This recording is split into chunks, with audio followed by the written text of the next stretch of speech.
So yun tol, nandito na po tayo sa location. May nasagupa ako doon tol, biglaan kasi kaya hindi tayo nakapag video. Dali po natin, no? Apat sila. Hindi na ako nakapag video tol kasi nagulat ako. Bigla lang lumabas ba, bigla lang dumating. Kaya yun, dali natin. Apat sila. So, nandito na tayo sa location tol. Papunta na ako doon sa area kung saan kami nagkahiwa-hiwalay nila Sarge at ni Art.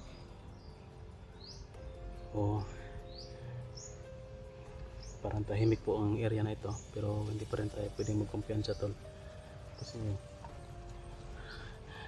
nasa ano na tayo, loob ng kampo ng kalaban, yung area ng kalaban. Critical na rin dito. Hanap tayo dito, baka nandito lang yung makasama natin sila, lalo na sa Mikoy tol, kasi sobrang kawawa talaga ni Mikoy.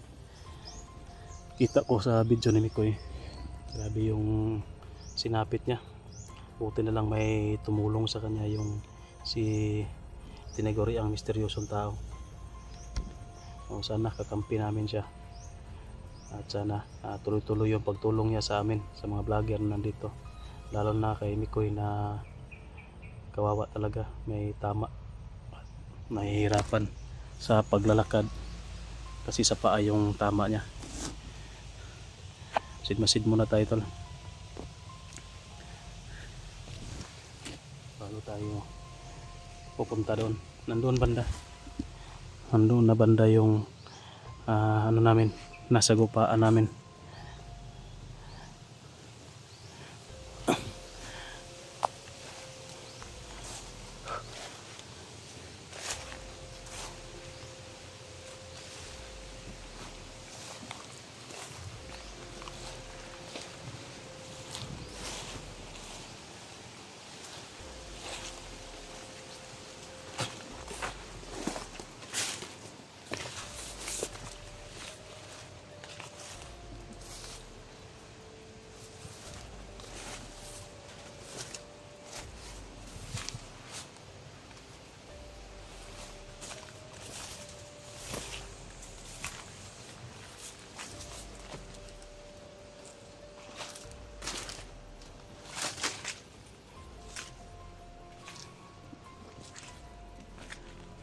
Sobrang bilis natin nakakapunta dito kasi tuloy-tuloy yung lakad natin, kaya kaabot tayo dito. Doon po ako galing sa bundok na yun.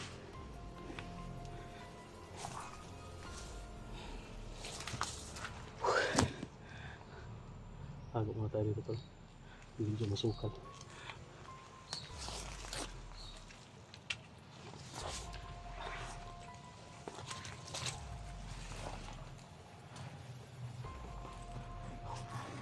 Sobrang uhaw, kaunti lang yung tubig natin natira.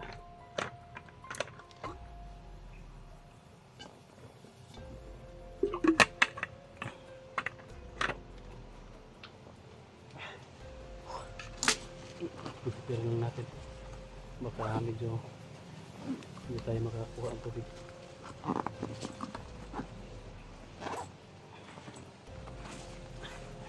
Buti na lang tol, pinakain ako doon sa may-ari ng bahay na nasilungan ko kagabi, na ano ko, pinakain tayo doon tol. Kaya kanin kasi, kaya medyo matagal tayo nagutom.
Sobrang init.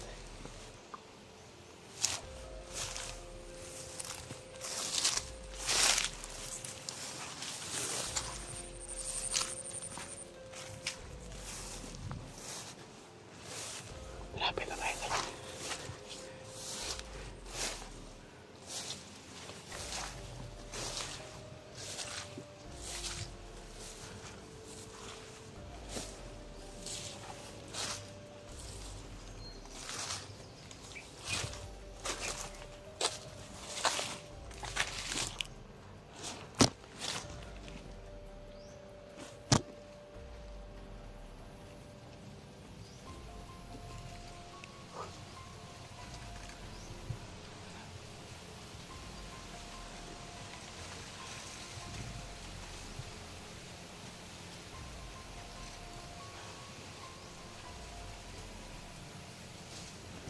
Tahimik. Tahimik yung area tol. Parang wala nang mga palatandaan na may bandido pa dito. Pero kahit na ganun pa man tol, kapag tahimik kasi mapanganib, kaya huwag tayong magkumpiyansa.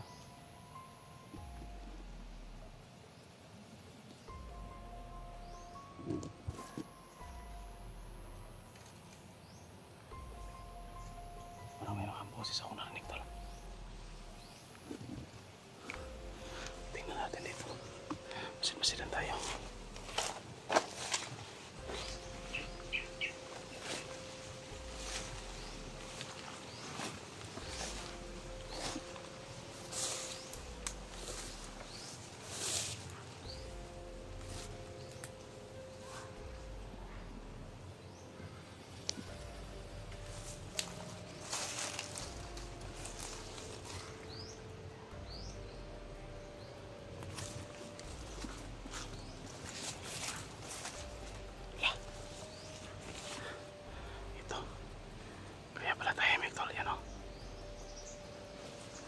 May nag-aabang sa atin.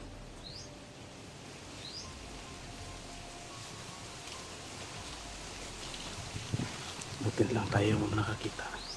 Kasi kung ako yung unang nakita niya, dekado tayo.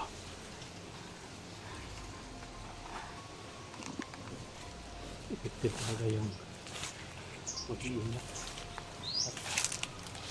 Hindi pa dalos-dalos kasi dalos-dalos tayo. May kalaban pa nakaabang sa atin.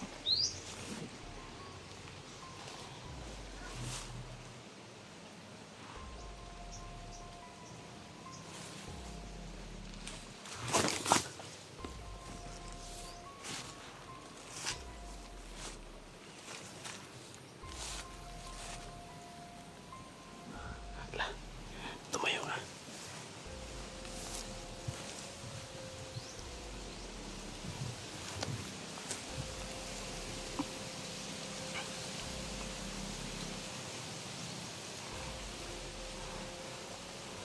Kamay. Medyo dito kami banda tol. Dito kami banda na ambush si Sarge at ni Art. Dito namin nakita yung tauhan na Bagnot. At si Bagnot mismo yung nasa gupa natin. Kaya nagkawatak-watak kami. At hindi pinala si Sarge no, na pagkagabi, parang gabi ata yun siya nahuli. Kasi bumalik ako dito tol pagkatapos naming ma-ambush. Bumalik agad ako. Parang nag-ariba lang ako. Iniligaw ko lang yung mga humahabol sa akin. At bumalik agad ako dito sa area. Pero nakita natin sila, grupo ng Bagnot na nandito pa rin sa area nung time na yun. Kaya nagtago muna tayo.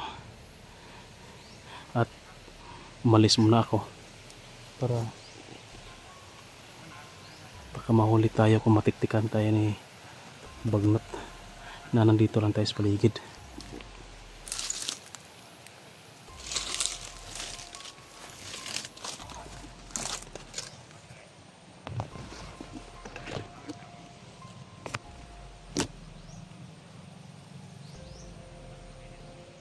Tahimik tol, pero may narinig ako mga sigawan kung saan parang nag-uusap.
palengke.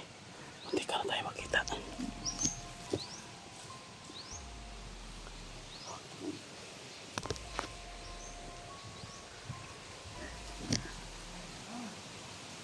Tahimik yung area pero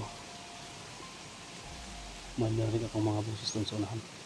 Kailangan ko muna itong tikuin ito para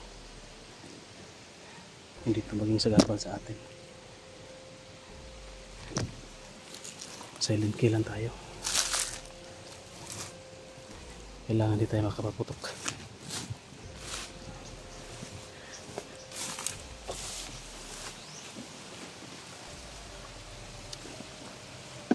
Ano lang pala siya tol, lumipat ng pwesto kasi mainit doon. Dito siya nagpalandong, pero yun pa rin yung ginagawa niya tol, nagsandik-sandik. Baka inaantok yan siguro.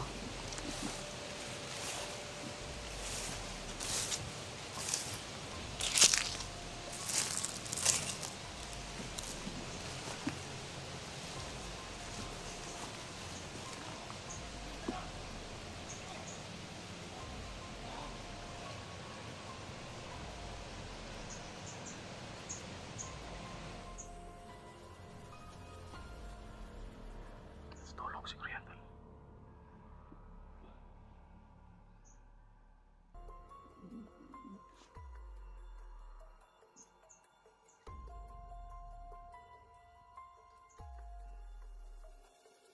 Kailangan natin gawin sa paligid pagka nandito. May patipong dito, may kalaban. Kailangan mo natin tol na magsumpag ng tablilo. Kailangan natin yung kalaban. Sumpagin natin na meron mo na sa paligid mo.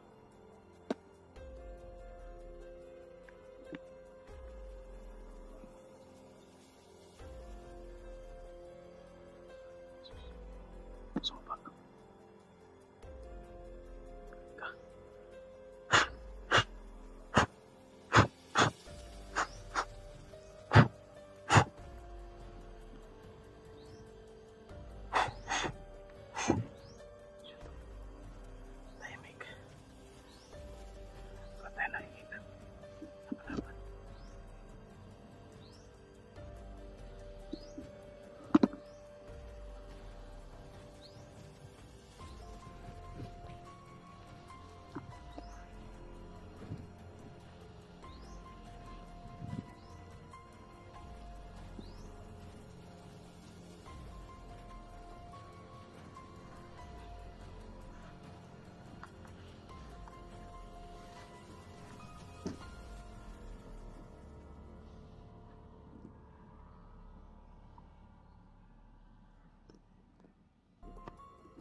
Hintayin lang natin na makatulog na parang ano ba ito. Mahilig na siguro yan. Hindi ko magalaw pa.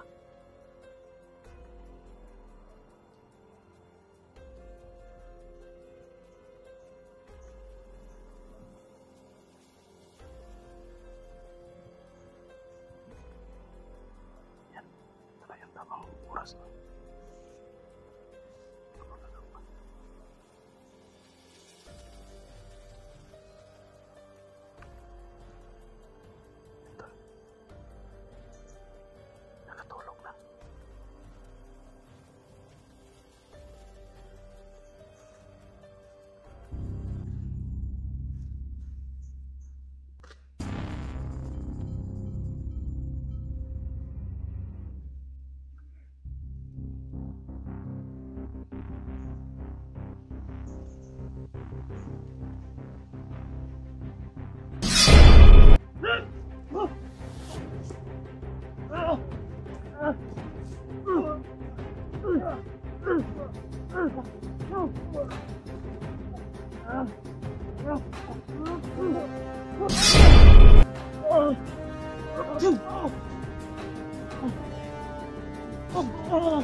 Bakit mo?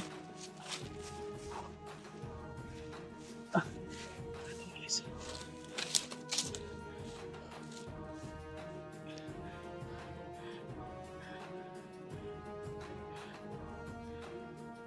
Kamay, hindi ko napigilan. Putukan ko talaga si Ipay. Orasyonan ko. Yung mga walang dalang baril to, yun pala yung mga marunong sa orasyon. Pag walang dalang baril, marunong sa orasyon yun. Kapit sakay sila. Kung hindi magdadala ng ng baril, malakas yung orasyon. Yung mga nagdadala siguro ng baril, yun yung hindi pa marunong mag-orasyon kaya baril yung dala.